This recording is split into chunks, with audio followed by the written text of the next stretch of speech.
कक्षा 11वीं विषय हिंदी। नमस्कार, मैं संदीप आरोटे, SMR के BK महिला महाविद्यालय नासिक हिंदी विषय से संबंधित सभी छात्रों का तहे दिल से और हृदयपूर्वक स्वागत करता हूँ। आज हम नई तकनीकी का उपयोग करके अध्ययन कर रहे हैं और अध्यापन भी कर रहे हैं, जिसमें संगणक, लैपटॉप, मोबाइल, टैब आदि के माध्यम से हमारी पढ़ाई शुरू है। कोरोना के महामारी ने हमें नया सीखने का यहाँ पर मौका दिया है, लेकिन मैं आशा करता हूँ कि यह महामारी जल्द से जल्द खत्म हो जाए। आज की अध्यापन पद्धति में ऑनलाइन टीचिंग और लर्निंग के माध्यम से हम अपनी पढ़ाई पूरी कर रहे हैं। तो आज हम पाठ क्रमांक 2 लघु कथाएं का अध्ययन करने वाले हैं। हमारे पाठ्यपुस्तक में 2 लघु कथाएं आई है। पहली लघु कथा है उषा की दीपावली और दूसरी लघु कथा है मुस्कुराती चोट। ये दोनों लघु कथाएं श्रीमती संतोष श्रीवास्तव जी ने लिखी है। तो आज हम इन लघु कथाओं का अध्ययन करने वाले हैं। पहले हम लेखक का परिचय देखते हैं। संतोष श्रीवास्तव जी का जन्म 23 नवंबर 1952 को मंडला, मध्य प्रदेश में हुआ। शिक्षा के विषय MA इतिहास, हिंदी और B.Ed पत्रकारिता में प्राप्त किया है। लेखन के विषय नारी जागरूकता और उसकी अस्मिता की पहचान आपकी लेखनी के विषय है। आज हम देखते हैं कि समाज में नारी का स्थान क्या है और पहले समाज में नारी का स्थान क्या था। पहले नारी घर में ही काम करती थी, लेकिन आज महिलाओं का स्थान पुरुष के साथ कंधे से कंधा मिलाकर काम करने का है। आज की नारी हर क्षेत्र में काम कर रही है। लेखक ने नारी जागरूकता के उसकी अस्मिता की पहचान करा दी है। ये उनकी लेखनी के विषय रहे हैं। आपकी रचनाओं में एक ओर वर्तमान स्थितियों तथा सामाजिक विसंगतियों का चित्रण दृष्टिगोचर होता है। आज समाज में कितनी विसंगतियां हैं। आज धर्म, जाति, पंथ भेद तैयार हुआ है। ये दिखाने का काम लेखक करते हैं, तो वही दूसरी ओर जीवन जीने की छटपटाहट और परिस्थितियों से लड़ने की सार्थक सोच भी देते हैं। लोग अपना जीवन किस तरह से जीते हैं, किसके पास अधिक पैसा है और किसी के पास कुछ भी नहीं। जैसी परिस्थितियां हैं वैसे ही जीवन जीने की छटपटाहट होती है और हमेशा परिस्थितियों से लड़ने की सार्थक सोच भी इसके माध्यम से लेखक देना चाहते हैं। प्रमुख कृतियाँ बहके बसंत तुम, बहते ग्लेशियर कहानी संग्रह, दबे पाव प्यार, टेम्स की सरगम, ख्वाबों के पहरन उपन्यास, फागुन का मन ललित निबंध संग्रह, नीली पत्तियों की शायराना हरारत यात्रा संग्रह आदि लेखक ने लिखे हुए हैं। विधा परिचय लघु कथा हिंदी साहित्य में बहुत प्रचलित विधा है। ये एक गद्य की ऐसी विधा है जो आकार में लघु है पर कथा के तत्वों से परिपूर्ण है। आकार से लघुता यह उसकी विशेषता होती है। कथा के तत्व यानी कथा वस्तु, चरित्र चित्रण, संवाद, देश काल वातावरण, उद्देश्य, शैली, यह कहानी तथा कथा के तत्व होते हैं। जैसे कथा वस्तु के बिना कहानी की कल्पना ही नहीं की जा सकती। यह उसका अनिवार्य अंग माना है। कथा वस्तु जीवन की भिन्न भिन्न दिशाओं और क्षेत्रों से ग्रहण की जा सकती। कम शब्दों में जीवन की संवेदना, पीड़ा आनंद को सघनता तथा गहराई से प्रस्तुत करने की क्षमता इसमें होती है। जैसे जीवन में आनंद हो, दुख हो, अन्य कुछ भी हो, उसे सघनता तथा गहराई से प्रस्तुत किया जाता है। सघनता यानी सघन होने की अवस्था, गुण, भाव आदि। अत्यंत कम शब्दों में जीवन की पीड़ा, संवेदना, आनंद की गहराई को प्रकट करने की क्षमता लघु कथा में लिखी जाती है। किसी परिस्थिति या घटना को लेखक अपनी कल्पना की पुट देकर रचता है। जो भी घटना घटित होती है उस घटना को लेखक अपनी कल्पना द्वारा रचता है। पुट का अर्थ होता है अनुकूल बनाना या किसी विशेष शैली या भाषा में तैयार करना आदि। हिंदी साहित्य में प्रमुख लघु कथाकार दिए गए हैं: डॉक्टर कमल किशोर गोयनका, डॉक्टर सतीश दुबे, संतोष सुपेकर और कमल चोपड़ा आदि। हिंदी साहित्य में और भी लघु कथाकार है। आज हम उषा की दीपावली इस पाठ का अध्ययन करने वाले हैं। इस पाठ के माध्यम से हम जानना चाहते हैं कि अनाज की बर्बादी। उषा की दीपावली एक मर्मस्पर्शी लघु कथा है। उषा की दीपावली लघु कथा में अनाज की बर्बादी पर बाल मन की संवेदनशीलता और संस्कारों को जागरूक कराया है। बाल मन पर जिस प्रकार हम उन्हें पढ़ाते हैं तो वह वैसा ही पढ़ता है। जिस तरह से हम उन्हें संस्कार देते हैं उसी संस्कारों में बालक पढ़ता है, बड़ा होता है और उसके मन पर वैसा ही असर होता है। यह दिखाने का काम इस कहानी के माध्यम से, लघु कथा के माध्यम से किया हुआ है। एक और शादी ब्याह में थाली में ज़रूरत से ज़्यादा खाना लेकर जूठा छोड़ने वाले लोग हमें दिखाई देते हैं। छात्रों, हमें बहुत जगह पर ऐसा दिखाई देता है कि कितना भोजन फेंका दिया जाता है। बड़ी बड़ी पार्टियों में, शादी समारंभ, विविध कार्यक्रमों में हमें देखने को मिलता है। लेकिन दूसरी ओर एक वक्त की रूखी सूखी रोटी के लिए भी तरसने वाले लोग हमें दिखाई देते हैं।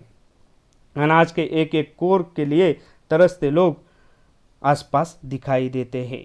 जैसे सिग्नल पर गाड़ी रुक जाती है तो हमें बहुत ऐसे बच्चे दिखाई देते हैं, अनाज मांगते हैं, अनाज के लिए पैसे मांगते हैं और भी तरीके से वो कुछ मांग कर अपना पेट भरना चाहते हैं। इस सामाजिक विरोधाभास का चित्रण इस लघु कथा के माध्यम से लेखक ने किया हुआ है। उषा की दीपावली। दादी ने नरक चौदस के दिन आटे के दीप बनाकर मुख्य द्वार से लेकर हर कमरे की दहरी जगमगा दी थी। नरक चौदस यानी दीपावली के ठीक पहले पड़ने वाली चतुर्दशी, उसे नरक चौदस कहते हैं। बच्चों, घर में जब बड़े बड़े त्योहार होते हैं तो आटे के दीप बनाए जाते हैं। खास करके दीपावली का त्यौहार पर यह आटे के दीप होते हैं या उसे जलाया भी जाता है। लेकिन अभी हमें तो मिट्टी के अन्य कोई चीज़ के बनाए हुए दीपक दिखाई देते हैं। दादी मुख्य द्वार से लेकर हर कमरे की दहरी जगमगा देती है। दहरी का अर्थ होता है दहलीज, यानी दरवाजे की चौखट के नीचे वाली लकड़ी जिसे हम लांद कर भीतर प्रवेश करते हैं उसे कहते हैं दहेरी। सारी जगह जगमगा दी थी। घर पकवान की खुशबू से तरबतर था। देखो, घर में अच्छे अच्छे पदार्थ बन रहे थे, इसीलिए खुशबू की तरबतर थी। तरबतर का अर्थ होता है भीगा हुआ या गीला। देखो उसमें कौन कौन से पदार्थ थे, तो गुजिया, पपड़ी, चकली आदि सब कुछ था। गुजिया मतलब एक पकवान जो मैदे, खोए और चीनी का बनाया जाता है। देखो बच्चों, आपको यहाँ पर एक तस्वीर है, उस तस्वीर में दिया हुआ है। इसीलिए घर में गुजिया, पपड़ी, चकली आदि सब कुछ था। मगर 10 वर्षीय उषा को तो चॉकलेट और बंगाली मिठाइयाँ ही पसंद थी।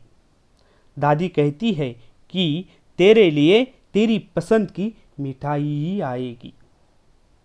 दादी उषा को कहती है कि तुम्हें जो मिठाई पसंद है ना, वही मिठाई आएगी। उषा को तो चॉकलेट और बंगाली मिठाइयाँ ही अधिक पसंद थी, यानी बाहरी खाना पसंद था। बाहरी मिठाई उषा को लगती थी, मतलब घर का बनाया खाना उषा को पसंद नहीं था। यह सब तो पड़ोसी, नाते रिश्तेदारों को या घर आए मेहमानों के लिए है। तो दादी उषा से कहती है कि यह घर में जो मेहमान आए हैं उनके लिए गुजिया, पापड़ी और चकली है। पड़ोसी के लिए है, रिश्तेदारों के लिए है और घर में आए मेहमानों के लिए है।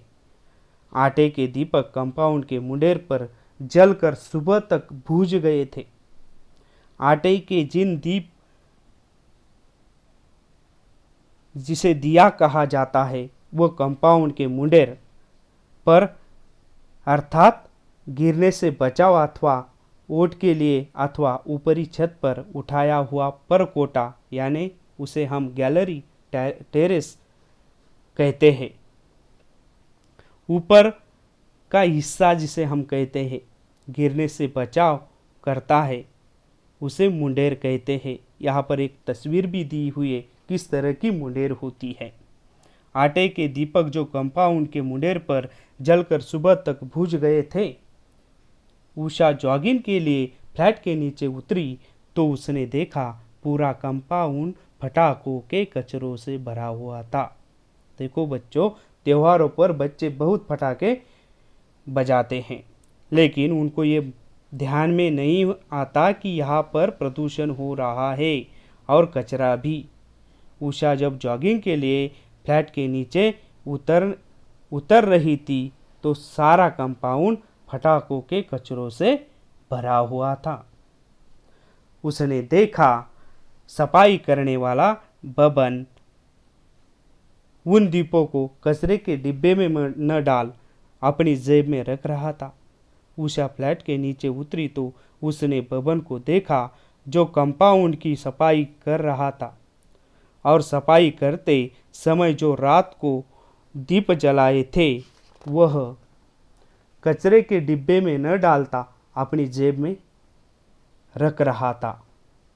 कृषकाय बबन कंपाउंड में झाड़ू लगाते हुए हर रोज उसे सलाम करता था।